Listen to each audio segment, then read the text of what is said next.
Menurut pengalaman saya, Bapak Ibu, kalau khotbah di ibadah awal tahun itu harus memperhatikan anggukan jemaat. Kalau naik turunnya stabil, itu berarti aman. Tapi kalau turunnya tidak sama dengan naiknya, seperti begini, baru dia begitu, maka saya harus segera aminkan beberapa orang lagi begadang saat ini. Shalom Bapak Ibu. Shalom. Mari beri salam kanan kiri muka belakang, katakan damai sejahtera bagimu.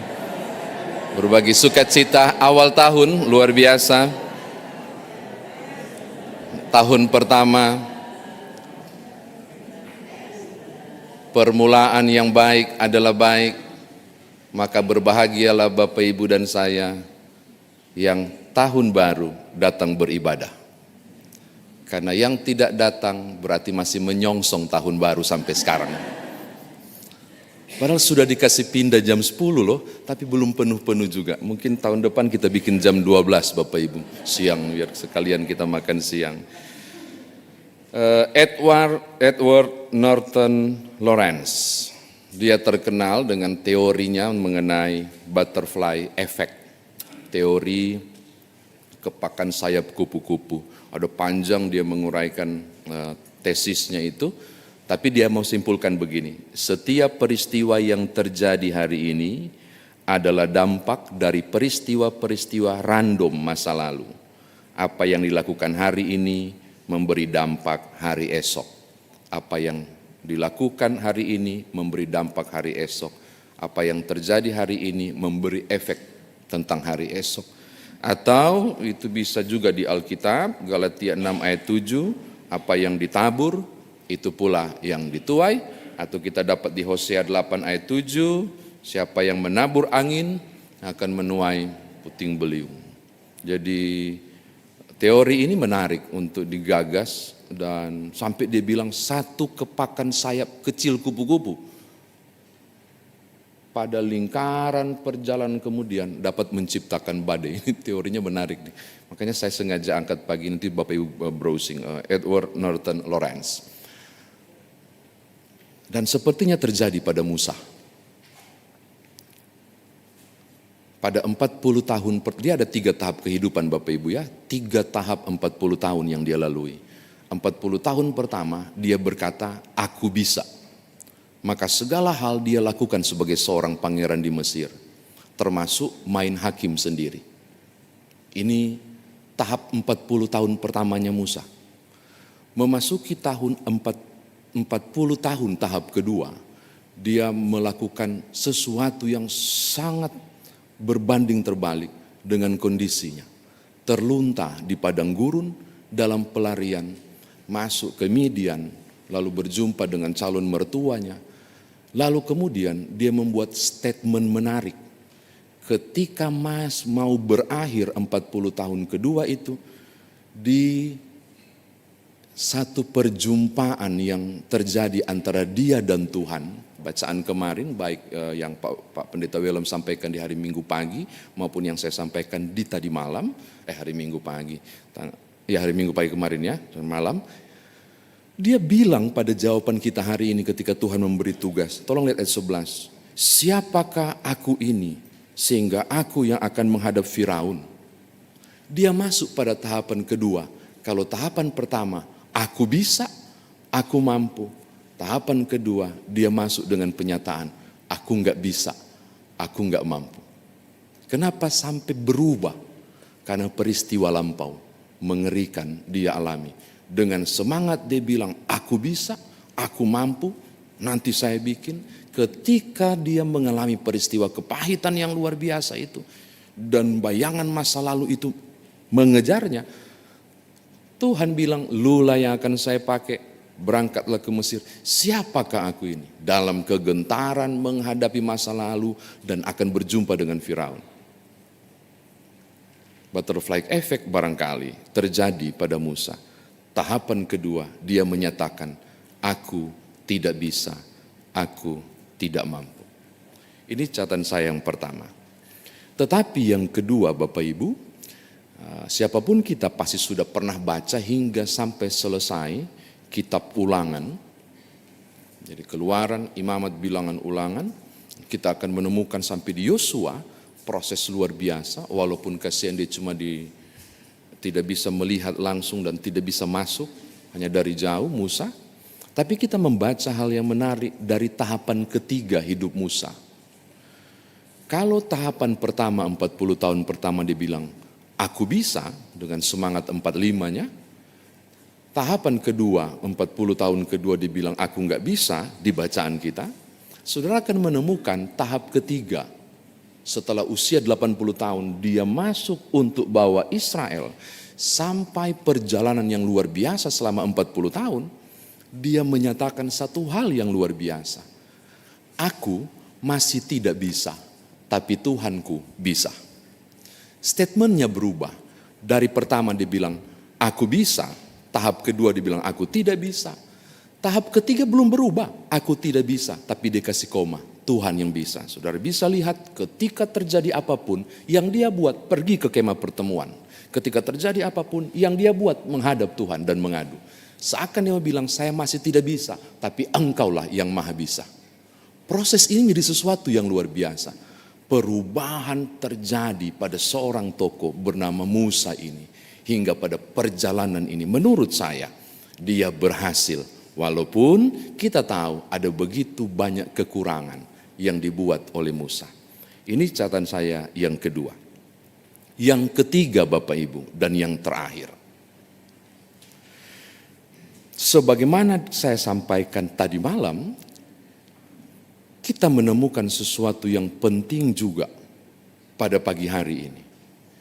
Tuhan benar-benar turun tangan. Dan cara ia turun tangan adalah melalui Musa yang dipakai, yang berkata tidak bisa. Pertolongan Tuhan nyata melalui umat Israel dalam perjalanan tidak bisanya Musa. Tetapi yang menarik perhatian saya adalah tangan itu tetap menyertai ketidakbisaan Musa yang dengan sengaja Tuhan mau pakai untuk misi besar membawa keluar umat Israel. Maka poin ketiga juga mau berkata hal yang sama kepada Bapak Ibu. Bahwa umumnya sebelum mencoba melakukan sesuatu, orang akan memulai dengan excuse-nya dan alasannya, aku enggak bisa. Tapi syukurnya Tuhan mendorong Musa melalui hadir Harun kakaknya yang pintar ngomong. Dan wow Bapak Ibu, ketika pertama kali dia berhadapan dengan Firaun, dia bilang dia enggak bisa. Setelah dia sudah lalui tahapan enggak bisa itu, dia jadi pemimpin hebat yang luar biasa kan. Yang sampai saat ini Israel sisa di sana tetap mengakui nabi besar itu cuma satu, Musa. Pemimpin besar cuma satu, Musa. Diawali dengan enggak bisa, saya enggak bisa. Tapi ketika dia sudah coba dan melangkah, dia bisa. Jadi, ternyata starting point ini menentukan mau enggak melangkah. Dan ternyata ketika dia melangkah ditopang oleh Harun, terjadi sesuatu yang besar, metamorfosis, perubahan dari ulat jadi kupu-kupu. Itu tokoh Musa yang luar biasa hebat. Saya kira demikian firman Tuhan ditafsirkan bagi kita. Nah, sekarang bagaimana kita bawa dalam kehidupan beriman kita? Yang pertama, Bapak Ibu, saya tidak tahu Bapak Ibu pernah mengalami apa di tahun kemarin. Mungkinkah seperti Musa, butterfly effect terjadi? Tapi itu pasti menurut saya, apa yang engkau tabur, itu yang engkau tuai. Apa yang engkau buat di tahun kemarin, itu yang akan kita hadapi sekarang. Saya mau katakan hal ini, tahun 2021 janji-janji Tuhan, ya dan amin. Tapi juga saya mau katakan, bersiaplah, waspadalah untuk menerima efek-efek apapun yang sudah terlanjur Bapak Ibu lakukan dan kerjakan dengan sengaja atau tidak di tahun kemarin. Harus disampaikan. Supaya nanti ketika masuk tahun baru tidak bertanya, Tuhan Kenapa kita alami begini? Mundur dulu. Kenapa alami begini? Barangkali ada A, B, dan C di tahun-tahun kemarin. Penting.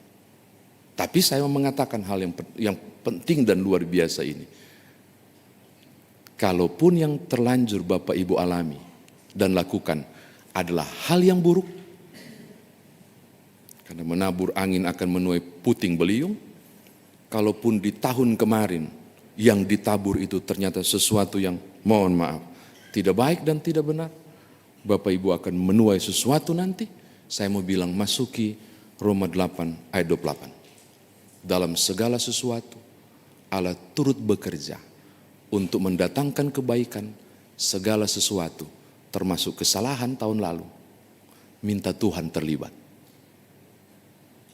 Agar dia ambil masalah yang salah itu, menggiring bersama saudara, mengubah yang fatal itu, kiranya menjadi kebaikan dalam kuasanya. Amin. Tapi jangan lupa ya, apa yang engkau tabur itu yang engkau tuai. Tapi dalam penyesalan datang kepada Tuhan untuk terlibatlah pada hal yang terlanjur aku lakukan, supaya aku berubah dapat menuai kebaikan. Ini yang pertama untuk dibawa pulang. Yang kedua, Bapak Ibu, mau pilih apa? Aku bisa, atau mau pilih aku tidak bisa, atau mau pilih aku tetap tidak bisa, tapi karena Tuhan bisa, aku akan jalan. Ini tahun baru. Starting pointnya penting. Bapak Ibu memulai dengan apa? Saya sangat menganjurkan, mulailah dengan keyakinan. Benar, aku tetap tidak bisa. Tapi dengan Tuhanku, aku pasti bisa. Maka tahun 2024 yang penuh misteri ini, ada tahun politik, bulan Februari ini, ada hal-hal yang kita enggak tahu ke depan tentang masa depan anak-anak, suami, istri, dan apapun. Dan masih berpikir mungkinkah? Saya mau mengatakan masih mungkin kalau bersama Tuhan. Karena Musa jadi mungkin untuk ya ampun, buronan Bapak Ibu. Tapi berubah menjadi orang yang dahsyat Tuhan pakai. Ketika penyerahan dirinya kepada Tuhan. Walaupun dia ngambek-ngambek sedikit kan. Tapi itu bagi saya manusiawi. Dan wow, orang ini dapat penyertaan dari Tuhan. Mengalami perubahan yang luar biasa. Libatkan Tuhan Bapak Ibu. Seperti Musa melibatkan Tuhan, supaya 2024 ini ada banyak hal yang tidak mungkin, yang saudara temui menjadi mungkin di dalam Tuhan. Terakhir, walaupun anggukan Bapak Ibu masih stabil, saya sudah mau tutup, nggak boleh panjang-panjang. Ini orang pada rata-rata begadang. Bagian terakhirnya, mulailah. Musa memulai dengan keliru sebenarnya. Siapakah aku ini sehingga aku yang akan menghadap Firaun? Dia takut banget. Tapi pas dia datang menghadap dan mulai berapi-api ketika dia sarungkan tangannya dan kasih keluar, lepra. Dia ambil tongkat, dia letak, langsung wow. Dia mulai merasakan penyertaan Tuhan. Di situ dia mulai, menggunakan istilah, menggila di dalam Tuhan untuk tanggung jawab itu. Maka saya mau bilang begini, siapapun saudara yang ragu-ragu melangkah, benar enggak ya? Aduh sudahlah, aku tahu enggak mungkin lah, udahlah ya apa. Mulailah. Melangkahlah. Jika Tuhan izinkan dalam penyertaannya, kiranya hal-hal besar engkau gapai di tahun 2024 ini. Enggak usah bikin excuse, siapakah aku Tuhan? Enggak mungkin lah, kayaknya enggak dapat deh, sudah saya tahan aja ini CV deh, ditinggal dulu, enggak usah disampaikan ke perusahaan. Melangkahlah, sebanyak-banyaknya fotokopi lah sekarang. Aku bilang, soal mau dapat atau tidak, aku mau starting. Urusan lain, urusan Tuhan. Bagianku aku kerjakan. Kalau Musa sudah mulai langkah bersama Harun, itu bagian mereka. Lalu soal tangan dimasukkan dan keluar, lalu tongkat dilepaskan jadi ular, lalu kemudian 10 tulah, itu udah perkara Tuhan. Maka saya bilang, mulailah Bapak Ibu, apapun, mulailah. Bukan gambling, enggak, mulailah dengan iman. Ada momen tertentu, Tuhan turun tangan dan saudara berkata, wow, bersama Tuhan aku mampu melakukan perkara besar di tahun 2024 ini. Tuhan berkati Bapak Ibu, selamat tahun baru, selamat masuk hal-hal mustahil, tapi jangan sendiri, berjalanlah bersama Tuhan. Haleluya, amin.